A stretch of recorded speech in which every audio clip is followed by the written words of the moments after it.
The Department of Justice launched an investigation into the Charleston County Jail more than a year and a half ago, but where that investigation currently stands today is unclear.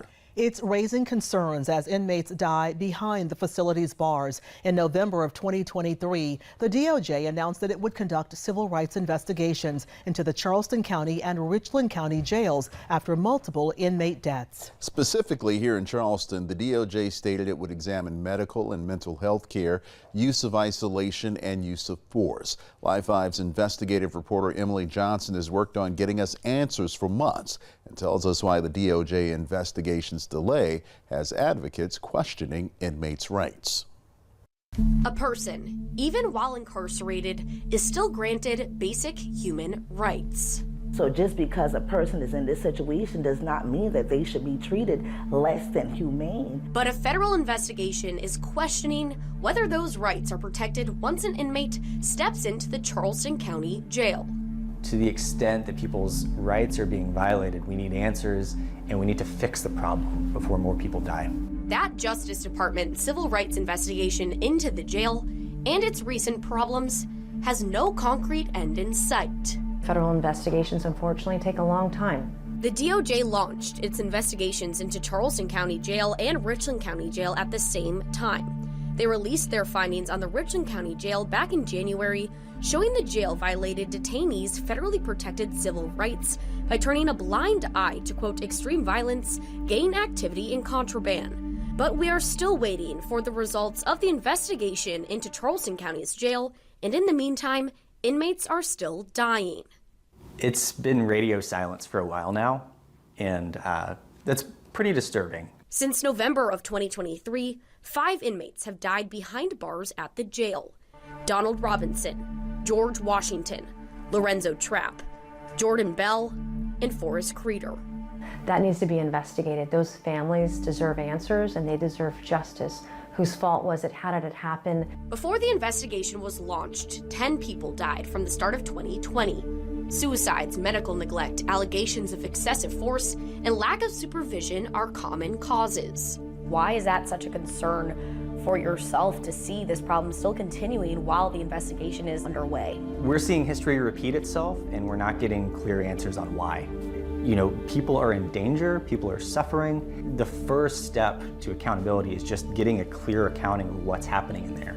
The Charleston County Jail is one of the largest in the state. It holds more than 1,000 inmates, including David Legree, whose family says he was generally healthy before being held here for over a year. His family says they've noticed a disturbing development. In recent months, David's health is failing. It's been a roller coaster knowing that, you know, he isn't getting the proper care. Headaches, blurred vision, and extreme thirst. Just some of the symptoms David's loved ones detail. Medical professionals inside the jail discovering incredibly high blood pressure. My grandmother was a diabetic, so we both knew that these numbers were through the roof. His fiance says doctors gave Legree insulin. They took blood work went missing, took more blood work, took like 2 weeks for them to get those results back. From Easter up until now, he has not had a normal blood pressure. The sheriff's office states the jail isn't required to give updates to inmates' families due to HIPAA laws and privacy concerns, but Legree's family feels they deserve answers as his health continues to decline.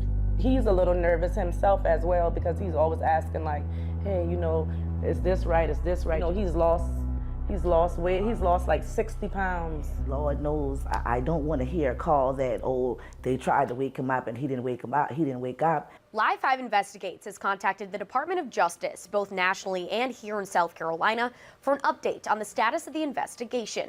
The South Carolina DOJ said the investigation remains ongoing. Around a month ago, the national DOJ said no comment here, but when asked for another update this week, it stated that the investigation remains ongoing. We have a concern that this is going to be scrapped, that it'll be put on the shelf, that if it's ever released, it will be redacted to the point of uselessness. Last month, we were invited to tour the Charleston County Jail. What can you speak to with, your guys' relationship and at least communication with this DOJ investigation, and if there's any updates on the status of it? Our communication has been wide open. Anything they've asked for, we've provided. Any questions they have, we've given answers. Anything they wanted to look at, we've shown them. So we are as transparent as we can be. We've been very pleased with the communications we've had with DOJ, and I think things are going to go well for us. As of this week, CCSO confirmed the DOJ visited the jail at the end of April as part of its investigation. Representative Nancy Mace called for the DOJ to investigate the Charleston County Jail in the spring of 2023. As for any updates in the investigation status, Mace says to her knowledge, it's ongoing and not paused. I believe every investigation should be as quick as humanly possible, but I also understand now with 15 deaths that there's more to investigate. It takes a long time now, and I wish it was faster. I would like answers for these families like I asked for 2 years ago. But for the 1,300 inmates who called the jail their temporary home, the results of this investigation could be a defining factor in the future of their health and safety. The bottom line is that people don't forfeit their rights when they cross the jailhouse door. Well, hopefully, the investigation will proceed and they will advocate for change. And just the urgency of it all, like they just need to put some urgency in it. David's loved ones say it's not just about him. It's about basic human rights and the rights of everyone behind these bars. For Live 5 Investigates, I'm Emily Johnson.